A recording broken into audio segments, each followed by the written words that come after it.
Bienvenue, mesdames et messieurs, bienvenue à North Shore Gospel avec Fred. Et j'avais enregistré la première version en anglais et Tina a dit non. Non, elle a dit Fred, comment je dirais ça, t'es plus éloquent, tu parles mieux en français. Je dis Tina, est-ce que t'es en train de dire que je parle mal l'anglais? Elle a dit oui. Alors parfait, donc ça va être en français, je voulais faire de quoi? Je voulais faire de quoi en anglais? Oh, t'as juste Tina qui en paraît. Je voulais faire de quoi en anglais? Et t'es encore là? Non, t'es parti. Je voulais faire de quoi en anglais parce que je disais, comme j'ai dit plus tôt dans la première version, j'ai dit que je produis assez de contenu francophone, que ce soit au niveau des médias sociaux, de Ça reste dans la cave, des petits fives ou au niveau de l'humour, du stand-up, que je filais pas mal faire de quoi en anglais, puis peut-être essayer d'aller attraper une nouvelle audience. Puis Tina a dit non. Tina a dit non. Et là, ne vous inquiétez pas, je vais toujours faire le Ça reste à la cave avec Jeff. Les gens sont comme Fred, on se demandait pas la question sans crise. Mais en effet, non, je vais faire de quoi un peu différent. Je vais essayer d'explorer des choses que peut-être j'explore pas avec Jeff. Peut-être plus parler de... Parce que comme on en parlait l'autre soir, moi et Jeff, on a beaucoup de choses en commun. Et c'est souvent ces choses-là en commun qu'on va avoir tendance à parler quand on fait des choses ensemble. Mais il y a beaucoup de choses qu'on n'a pas en commun, ou que des passions qu'on partage pas, au niveau, comme moi, de la moto, puis du woodworking, puis de la cuisine, puis c'est des choses que j'ai pas nécessairement le temps de parler. Puis, de quoi je vais mettre beaucoup d'emphase, puis on dirait que j'aimerais parler, c'est, moi, je suis très souvent motivé. J'aime me faire motiver, j'aime découvrir quelqu'un qui motive, que ça soit dans n'importe quel spec, puis des fois, comme là, je suis rendu sur un Bender, je regarde, c'est Ryan quoi? Attends. C'est Ryan quelque chose. Je vais aller vérifier. Pour vous donner le bon nom. YouTube. Et Ryan, c'est un gars de real estate à New York. Et moi, le real estate, comme j'aime bien comment ça marche, là. Ryan quoi? Surhan, c'est celui? Ryan Surhan. Alors, comme vous pouvez voir, attends, je vais le mettre plus gros, vous pouvez voir vous aussi, là. Alors, c'est Ryan Surhan. Lui, autant autant c'est pas nécessairement quelque chose, c'est pas un sujet comme le real estate, mais pas comme ça m'intéresse un peu. J'adore beaucoup, j'aime le design intérieur, j'aime l'architecture, j'aime la maison, les maisons sont faites, mais comme j'ai pas d'inspiration à aller vendre des maisons ni des appartements. Et lui, Ryan, c'est quelqu'un qui vend des maisons de luxe, des appartements de luxe à New York. Et je trouvais juste ça intéressant. C'est juste la manière qu'il parle, il motive. Ça a venu me chercher différemment parce que j'étais un peu stagné. Parce que veux pas comme. Après que tu t'as kické le dessus, puis t'es rendu à un certain point, une fois comme que t'as plus besoin du motivateur pour te donner le go, t'as plus besoin de motivateur pour te donner le kickstart de commencer. Une fois que t'es motivé puis tu vas, je parlais ça souvent avec Jeff, comme qu'est-ce qui tient à motiver quelqu'un d'être motivé? Tu sais, moi, j'ai plus besoin de me faire dire de manger bien. J'ai plus besoin de me faire dire de worker out, c'est de quoi je fais. Mais là, j'aime découvrir du monde qui est un peu comme next level, qui est un peu comme, regarde, ils prennent même pas en considération que peut-être t'as pas ta vie en main. C'est t'as ta vie en main, what's next? Tu sais, comme parce que moi, je veux toujours plus, je veux toujours achiever plus, je veux me pousser, je veux pousser mes limites, je veux pousser ce que je suis en train de faire. Et ça revient au sujet d'aujourd'hui. Et aujourd'hui, je vais parler, les gens me demandent souvent où est-ce que je prends la motivation. Et c'est pas seulement d'écouter des vidéos des gens comme moi, des gens, puis on l'a dit 1000 fois, puis le monde en est tanné qu'on le dit, mais écouter Joe Rogan, ça me motive beaucoup. Gary Vee, c'est quelqu'un qui me motive beaucoup. Steve Rinella, qui est un chasseur, qui est awesome. Puis même à ça, il y a plein de monde.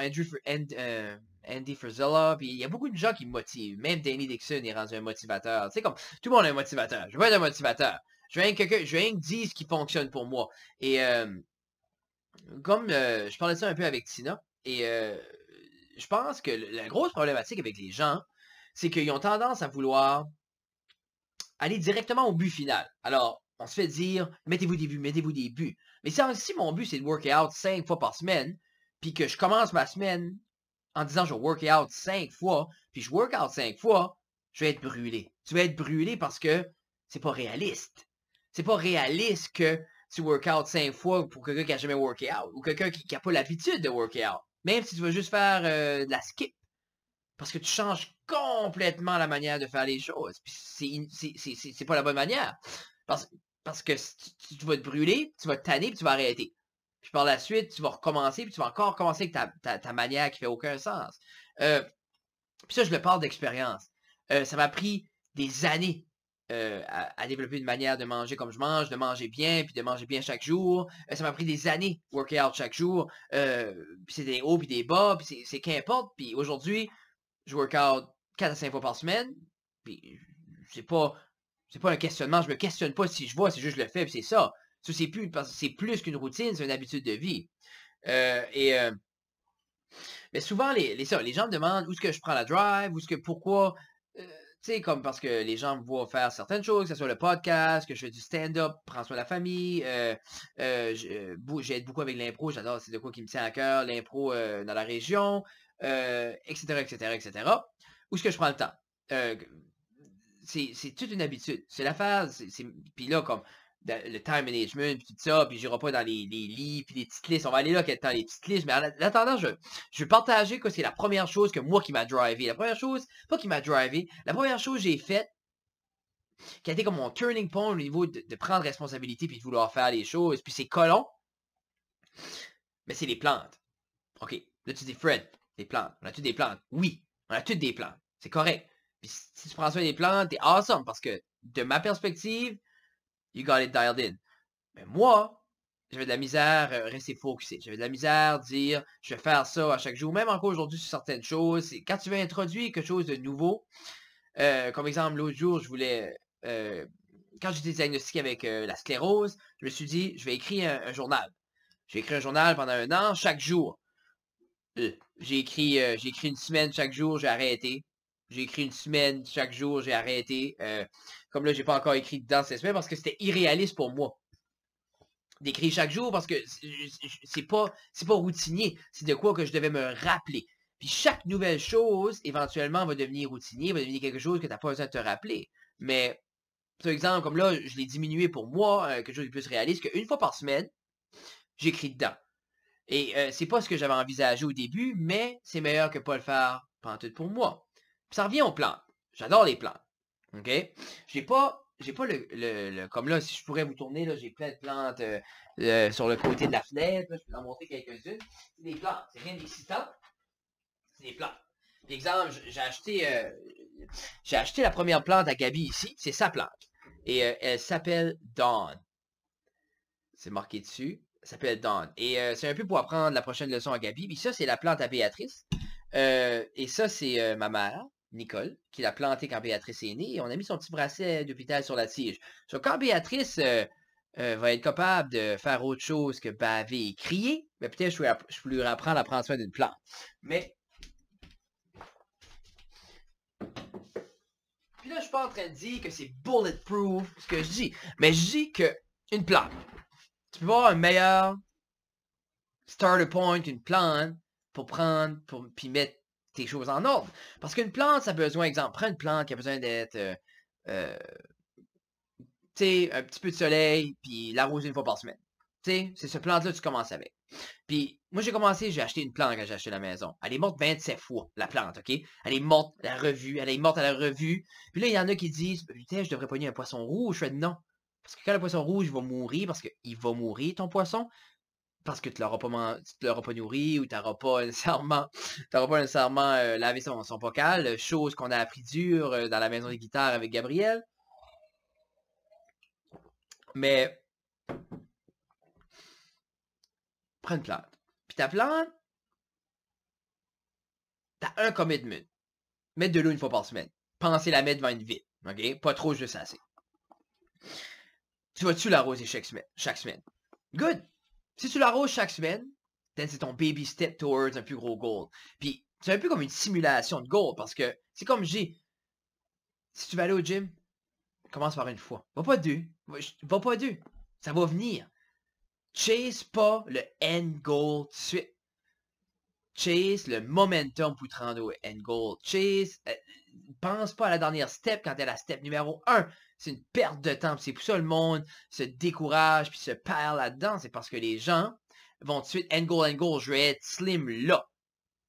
So, qu'est-ce que je vais faire? Je vais couper des coins. Je vais perdre du poids pas de la bonne manière. Je vais juste me priver. Je vais maigrir. Puis là, pourquoi? Pour regrossir encore. OK? Je vais mettre de l'argent de côté. Je vais avoir ça. Une fois que j'atteins ce montant-là, ben, je m'ai privé, je le blow tout, puis je peux plus mettre d'argent de côté.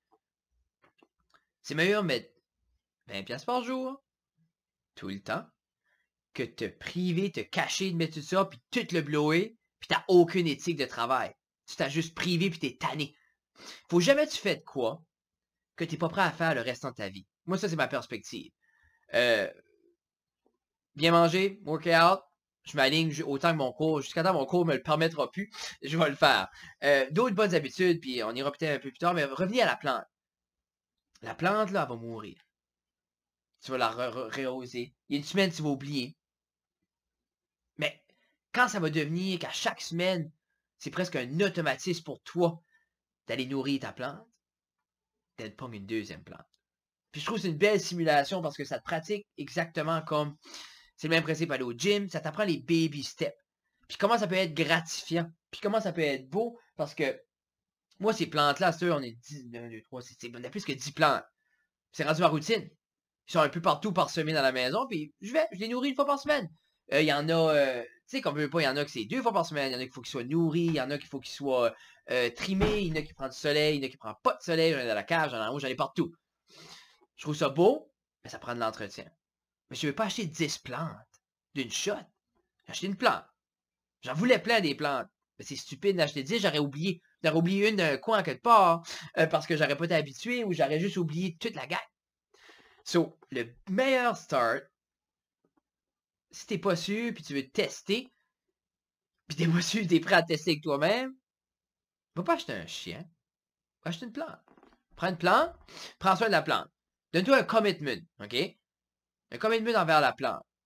Puis envers toi-même. Puis si tu la nourris, puis guess what? Si tu la nourris pas une semaine, file mal. Parce que c'était ta job. Puis si tu peux, puis dis-toi, si tu peux pas nourrir une plante par semaine, tes rêves puis tes buts, il y a des bonnes chances que tu les atteindras pas. Parce que si tu peux pas prendre 10 secondes pour arroser une plante, tu vas-tu prendre 25 minutes par jour pour aller au gym? Tu vas-tu prendre 1 heure par semaine pour écrire si tu veux écrire? Qu'importe ce qui est ton goal, ça prend du temps. Faut que tu manages, on l'a le temps. Si tu dis t'as pas le temps, mais t'as le temps de chialer, t'as pas le temps, t'as le temps. Tu sais, c'est un peu ça. Si on a le temps de chialer, qu'on n'a pas le temps de faire quelque chose, clairement t'as le temps. Tu sais, comme moi, faire ce podcast ici, de faire cette affaire-là, j'ai le temps. Ça veut dire que je me permets de le faire parce que je sais que j'ai le temps. Toutes mes autres choses sont faites. Mais c'est un peu à venir que c'est des steps. 2 ans passés, j'aurais pas pu m'asseoir 1 heure de temps, 15-20 minutes, faire un podcast. J'aurais pas pu faire 2 podcasts. Pasteur, chaque mercredi, on fait un podcast, ça reste dans la cave, puis après ça, je vais essayer de prendre la discipline de faire lui. Exemple, on a essayé un petit faire, moi, puis Tina, puis prendre le temps, puis c'est ça qui est tough. C'est un peu selfish, in a way, atteindre tes buts, mais il faut que tu penses à toi-même. Puis en même temps, Tina, je la motive beaucoup à penser à elle-même. Pas par rapport à toi, mais par rapport à ses buts à elle. Parce que vouloir toujours atteindre des buts ensemble, puis tout ça, c'est tough. Puis ça demande encore plus, parce que là, il faut coordonner 2 personnes en même temps. Et là, je pense que je pogne une grippe. Les pilules pour les MS sont en train de tuer mon système immunitaire. Pas mon système immunitaire qui est en train de me tuer. So comme, hein, whatever. Mais, si quelqu'un tousse, je pogne une grippe à cette heure. Puis, je dis, regarde, whatever. Il y a des pires choses que ça. Et non, c'est ça. Donc, blablabla, motivation. Je vais essayer de faire une motivation chaque fois. Puis là, c'était à bord des plantes. Prochaine fois, j'aurai une autre chose. Aster. En arrière de moi. Et ici, ça, c'est le frame, le châssis du FXR. Alright. Le FXR a été designé par une team chez Harley-Davidson dans les années 80, fin 84. Et puis le nom qui ressort le plus, c'est Eric Buell. Eric Buell a designé ce frame-là. Et ce qui est spécial avec ce frame-là, c'était le dernier frame qui était manufacturé à la main par Harley-Davidson. Sur tous les frames d'FXR, jusqu'au FXR 4 en 2000, ont été faits à la main dans une petite shop à part. Et la symétrie, la manière que le frame est balancé, la structure, c'est juste, pour moi, c'est la moto parfaite. Je suis pas quelqu'un qui est grand, un Sportster un petit peu trop petit, un Dyna, je fais c'est gros, j'en ai eu un, c'est pas plus que ça. Quand j'avais mon 2006, mon FXDBI, c'est 88 pouces cubes, 1450 cc. N'importe quelle unité de mesure vous aimez utiliser. Et une fois ça va, mais je trouvais que c'était heavy comme bicycle, c'était un bicycle dans les 800-900 livres. Le FXR, tank de gaz plein, tu parles de 595 livres, ok? Plus nous autres, on a eu un paquet de morceaux on trouvait pas nécessaire. Mais, puis là, la photo qui est là, c'est juste le frame nu.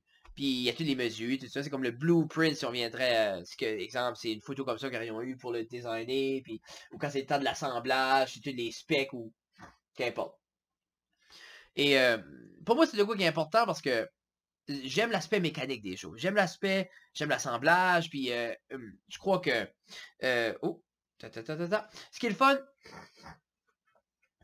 puis je l'ai acheté ce poster-là, puis là, ça c'est moi qui me fais des buts, là.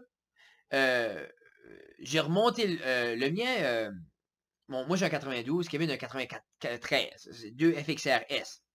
Et j'ai travaillé beaucoup sur le mien, c'est quelqu'un d'autre qui l'avait, qui l'a assemblé majoritairement. Pour ça, moi, par la suite, j'ai refait certaines petites choses. Puis à chaque année, je vais faire un projet dessus, mais il run bien, le moteur est solide. J'ai refait le main seal, la transmission cet hiver. J'ai fait une couple de petits upgrades. Un gros weak point dans les Harley, ça a été les primaires. OK? Et un des gros upgrades que nous, on fait, c'est on change sur la main shaft, qui est ta shaft de transmission que tu as pulley dessus. Habituellement, la manière que c'est à ta main shaft, tu as une race. Ouh, ça c'était solide. Tu as une race, qui est une petite genre de petite bande, petit morceau de métal, puis ton bearing va s'asseoir sur la race. Puis un des bobos, c'est à force de tourner, la race vient à s'utiliser. Puis ça vient à créer comme une petite vibration entre le bearing et la race. Puis ça vient le bearing exploser dans ta primaire. Puis ça c'est un open ball bearing. Ça ronge toute ta primaire. Là, il faut vraiment être intéressé. C'est nous ce qu'on fait. Puis il y a beaucoup de gens qui le font. Puis pour les FXR, tu peux l'acheter. Certains modèles, tu peux pas, mais ça se trouve tout une bearing shop. C'est qu'on retire la race. Puis on met un bearing que le ID, le internal diameter, est la même grandeur que la main shaft. So, à la place de s'asseoir sur une race, il va s'asseoir directement sur la shaft. Puis la shaft, parce que c'est un métal qui est chauffé, qui est beaucoup plus solide, qui est fait beaucoup plus solide, l'usure va être beaucoup moins. Plus c'est un seal bearing, si ça vient à blower, ça fait beaucoup moins de dommages qu'un open bearing. Puis c'est un des beaux upgrades, c'est une des choses qu'on fait tuer qu'on la jette. Je l'ai fait dans mon Dyna, qui était un gros problème en 2006. Si jamais vous avez un 2006, c'est comme la pire année pour les Dyna, parce que c'est la première année qu'il y a eu une 6 vitesses sur un Dyna, avec le 88 pouces, puis c'était la dernière année. En 2007, ils ont fait le 96 pouces, qui est le 1584, puis ils ont mis la 6 vitesses. Puis ils ont upgradé la primaire. Le gros défaut, là je vois dans le geekage. Un 2006 Dyna FXD BI, qui est le Street Bob. Le problème, c'est que c'était un two-piece rotor, ok? Ton magnet qui est par-dessus ton stator, il y avait, puis ça, je peux pas comprendre le design. C'était deux morceaux, tu as ton magnet qui va par-dessus le stator, puis ça, tu avais ton compensator sprocket qui était en avant. Ça, c'était bolté ensemble, avec des petites vis. Les vis étaient en dedans du magnet, ok? Des vis. Mais ça, tu pouvais être préventif. Tu pouvais le sortir, faire une taque sur chaque petite bolt. La vibration n'allait pas les démancher. Mais moi, je ne savais pas ça. OK? Parce que tu peux acheter le Upgrade Kit Screaming Eagle, ou en 2007, c'est un weld. C'est un weld roller. So, le roller est soudu par en dedans. Chose qui aurait dû être faite depuis le début. Je peux pas comprendre des fois comment ils s'alignent avec ça. Mais c'est ça. Puis là, les gros défauts dans la primaire du 2006, c'est que les petites bolts tombaient. Puis tac, avant que ça pogne sur le magnet, ça rongeait tout le stator. Mais là, quand ça ronge le stator, ton système électrique est défaillant. Ça veut dire là que ça overcharge, ta batterie vient à se drainer parce qu'elle est plus chargée. Puis là, ton rectifier marche plus parce que ça, c'est comme la triade. Batterie, rectifier, stator, ça marche ensemble. Quand un brise, le reste tombe en mort. Et c'est ça. Sur 2006, c'était les pieds défauts. Puis moi, c'était ce basic-là, j'avais acheté mon premier. C'est aussi lui que j'ai mis dans la mer. Autre histoire pour plus tard. Et non, c'est ça. Et maintenant, je suis plus que préventif avec les primaires. Puis dans le temps, moi et Kevin, on fait beaucoup. Quand on a la chance, un peu moins maintenant, là, mais on a fait beaucoup de travail sur les motos des autres. Puis c'était une des choses. Si un 2006 rentrait dans la shop, je disais, gars, ça va te coûter une cour d'huile, puis un gasket kit. Mais on va aller en dedans de la primaire, puis on va soudre, on va changer ton bearing, puis on va tout faire ça full fast, c'est préventif, puis Harley fera pas un recall pour ça, mais ils font l'upgrade kit. Hein? C'est pas un défaut, c'est pas un défaut, mais si jamais t'es là, il y a un upgrade kit si tu veux le faire. So, ça, c'est l'histoire de 2006, du FXR. Maintenant, on a des FXR, moi et Kevin, c'est le fun parce qu'on peut partager. Ouais, ça, on peut partager. Kevin peut voler des morceaux sur mon BC quand le sien marche pas. C'est pas mal ça qu'on partage. Mais à part ça, c'est ça. Les plantes, ça va être un peu ça le podcast. Affaire de motivation, histoire plate. Puis ensuite, je vais prendre toujours une chose que j'ai vue dans la semaine. Puis une chose qui m'a pas tanné, que j'ai trouvé un peu bizarre. Pas bizarre. Je comprends le conflit. Je suis sûr certains de vous l'ont peut-être vu. C'est sur Radio-Canada. Pas les mères, pas NBA Laker, pas les Orniales, pas le vieux monsieur en cabané. Ici. Là, je vais switcher un petit peu. OK. So, ici, terrain de baseball cadenassé à Tracadie, le diocèse de Bathurst. Pour vous mettre un petit peu en contexte, c'est que le diocèse de Bathurst, le terrain à Tracadie, où est l'église, dans l'arrière de l'église, il y a le terrain de baseball, il y a le skatepark. Ça appartient au diocèse de Bathurst. Le whatever qui est son nom, le Monseigneur, lui. Daniel Jaudoin, l'évêque de Bathurst, qui est tout un homme, mesdames et messieurs. Lui a dit qu'il y a un petit conflit entre Tracadie au niveau des frais du déneigement de la cour. Et comme on peut voir, au niveau du déneigement, puis la ville a dit que c'est quand même, ça coûte assez cher d'énergie. Il parle de 10 000 chaque cour d'église, puis c'est un frais qu'ils sont plus prêts à couvrir. Donc, ils ont offert d'acheter le terrain du diocèse de Bathurst, puis ils ont dit que le diocèse, on ne sait pas pourquoi, ils ont besoin de beaucoup d'argent dernièrement, je ne sais pas, peut-être des petits problèmes en salle de cours, qu'ils sauraient. Puis selon l'évêque, la municipalité a rejeté l'automne dernier les ententes précédentes sur l'entretien du stationnement. Les autorités municipales ont aussi proposé d'acheter le terrain pour peu, dit-il, mais sans s'engager à conserver sa vocation sportive communicaire. Ceux-là, le prêtre, ont mis un cadenas sur le terrain de baseball. Ils ont mis un peu... là, on dirait, je ne veux pas ça faire la fausse publicité, là. Anyway, ils ont mis un cadenas sur le skatepark, tout ça. Puis on dit que c'est un peu un moyen de pression qu'ils ont fait au niveau du village. Et ils ont dit, eux, c'est parce qu'ils ont peur que si le village achète le terrain, que le village formerait le terrain de baseball puis le skatepark. OK, clairement, d'après les statements du maire de Tracadie, c'est pas ça qu'ils vont faire. Ben, je trouve juste ça drôle. C'est moi, j'aimerais comprendre, qu'est-ce qui nous oblige à endurer les caprices de l'Église? Comme, y a-t-il une loi qui dit qu'ils peuvent dicter comme ça? Comme, tu sais, t'es dans une municipalité, t'es un invité d'une municipalité, c'est pas tout le monde qui pratique. Je sais que le terrain appartient légalement à eux, OK? I get it. Mais la municipalité t'accueille, les gens qui se rendent à l'église sont de moins en moins. Puis là, tu décides de faire une move de même. Moi, je trouve pas que c'est du bon marketing. Je trouve comme, tu sais, clairement, les jeunes ont déjà de la misère à se rendre à l'église. Si tu crois qu'ils vont se rendre après que tu as barré leur skatepark puis le terrain de baseball, je ne crois pas. Je trouve que c'est un peu un bizarre de temps avec ça. Ça veut beaucoup refléter. Comme moi, personnellement, je suis pas pratiquant. Béatrice est pas baptisée, elle ne le sera pas non plus, parce que est-ce que je veux que Béatrice soit initiée à ce jeu? Premièrement, ça me tente pas. Je pense que la plupart des valeurs qui est transmises à l'Église de nos jours, je peux les transmettre au niveau... on peut les transmettre en les démontrant nous autres mêmes dans la famille. Je crois pas que c'est ça qui est le problème. Elles vont les apprendre à l'école. Au niveau de... mes parents vont transférer toutes leurs petites choses. Tout ça, c'est pas quelque chose qui m'inquiète. Parce que moi, la seule chose que je trouvais beau au niveau de l'Église, c'est le sens de communauté. Le sens de rassemblement. Je trouvais ça beau. Puis je pense qu'on peut avoir ça sans l'Église. Je crois que c'est dépassé. On peut plus faire croire aux gens des n'importe quoi. Je trouve que c'est plus ce que c'était. Puis on dirait, je trouve ça frustrant pour les jeunes puis les gens de Tracadie qu'ils font des moves de même sans aucun bon sens, comme, gars, t'as besoin d'argent avant le terrain, ils t'offrent de l'acheter. Si t'es pas content, gars, va-t'en. Tu sais, c'est un peu ça, puis en même temps, euh, qui suis-je? Mais je trouvais juste, ça avait venu me chercher un petit peu parce que c'est comme, les jeunes, tu fais des weird de moyens de pression. Pourquoi? Pour forcer quelqu'un à ouvrir ta cour qui ouvrait déjà, comme, gars, ouvre ta cour. Tu sais, c'est un peu le même principe comme, surtout, je sais pas, c'est un peu de quoi qui me dépasse. Puis c'est de quoi, c'est pas forcément mon opinion. Moi, personnellement, comme maman nous a dit, il faut toujours croire qu'il y a quelqu'un de plus grand que nous à quelque part. Mais est-ce qu'on est obligé de se rattacher à une religion pour croire qu'on n'est pas seul? Non, je ne crois pas. Puis c'est un peu ça les valeurs que je passais à Béatrice, puis euh, à Gabi, puis c'est un peu les valeurs qu'on partage toutes. Alors sur ce, mesdames et messieurs, c'était le premier épisode de North Shore Gospel avec Fred Guitar. J'ai fait une version audio, comme vous pouvez voir là, dans l'écran, là. Puis je vais essayer de le mettre, je sais pas où. Je vais essayer de voir si je peux pas le mettre peut-être sous ça reste dans la cave.